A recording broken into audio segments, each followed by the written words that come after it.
Welcome back to my channel. আমার আরও একটা নতুন ব্লগে তোমাদের অনেক অনেক স্বাগত। এখন আমরা আছি নবদ্বীপে আমাদের গুরুদেবের আশ্রমে। তো আজকে হচ্ছে পরাপরম গুরুদেবের 50তম পালন মহোৎসব। তো সেই উপলক্ষে এখানে খুব ভালো করে একটা বিশাল উৎসব হয়, তো বিশাল আয়োজনও হয়েছে। তো পুরোটা তোমাদের সঙ্গে শেয়ার করবো। তার আগে দেখিয়ে দিয়ে আমিও রেডি হয়েছি আজকের জন্য। অবশ্যই জানিও কেমন লাগছে। আর তার সাথে এখানে এই ব্যাগে ছোট্ট একটা ইয়ারিস করেছি, বেশ আর কিছু পরে নর্মাল একটা সাজ ছিঁড়েছি আর কি। সেটা তো পুরোটা তো একদম পুরো গেট থেকেই তোমাদের দেখাচ্ছি কীভাবে আয়োজনটা হয়েছে। খুব সুন্দর লাগছে, পুরো আশ্রমটা দারুণভাবে সাজানো হয়েছে। তো চলো।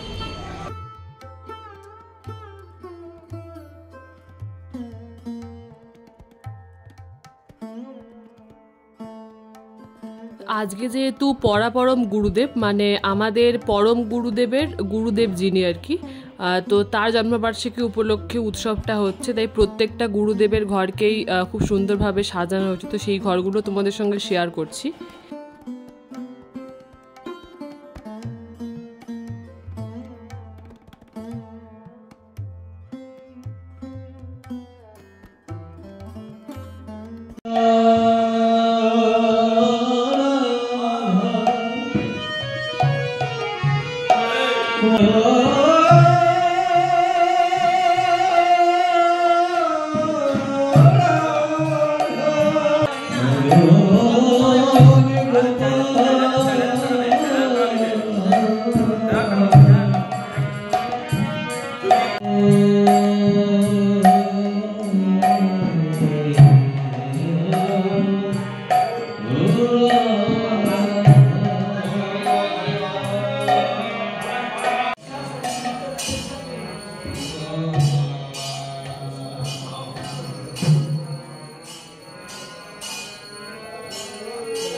উৎসবটা যেহেতু সরস্বতী পুজোর পরের দিন পড়েছিল, তাই সরস্বতী পুজো এখানে হয়েছে, তাই সেটা তোমাদের সঙ্গে শেয়ার করছি। ঠাকুরটা খুব মিষ্টি লাগছিল দেখতে।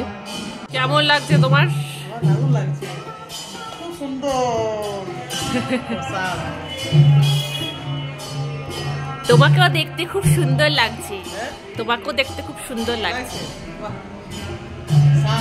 দারুণ। ওইখানে কীর্তন হচ্ছে, আমরা দেখলাম। একটু রুমে তুমি যাই, রেডি হয়ে আবার আসবো।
শেষ, মানে উৎসব বলতে এখানে বেশিরভাগটাই কীর্তনই হয়, সেটা তোমাদের সঙ্গে শেয়ার করলাম। তো কীর্তন আরতি, তারপরে ঠাকুরকে ভোগ দেওয়ার পর এখন এখানে অনেকজন নিমন্ত্রিত ছিলেন, তাদেরকে এখন খাবার এবারে আমরা খেতে বসেছি, তাই তো? হ্যাঁ, আমি আর ওই দিকে বসছি, আর ওই সাইডে অনেক লোক বসছে। হ্যাঁ হ্যাঁ, বাচ্চাগুলো বসে করে আমাদের কাছে। হ্যাঁ হ্যাঁ, ওরা দিকে বসে বলছিলাম, বললাম না কেন বসছি আমাদের সাথে। তো বেশ কিছুদিন হলো আমার দাদু প্রাপ্তি পেয়েছেন। তো আমার দাদু একজন পরম বৈষ্ণব ছিলেন, তো সেই জন্য দাদুর মৃত্যুর 45 দিনের মাথায় এখানে এই আশ্রমেই বৈষ্ণব ভোজন করানো হয়েছিল। তো সেটাই তোমাদের সঙ্গে শেয়ার করছি। এটা ছিল উৎসবের পরের দিন। পরে আমার দাদু আর ঠাম্মিকে ভোগ দেওয়া হয়েছিল আর কি, যারা এখন আর নেই। এই দিনেও বেশ কিছুজন মানুষ আমন্ত্রিত ছিলেন, তো সেখানে এখন এই খাবার পর্ব চলছে আর কি।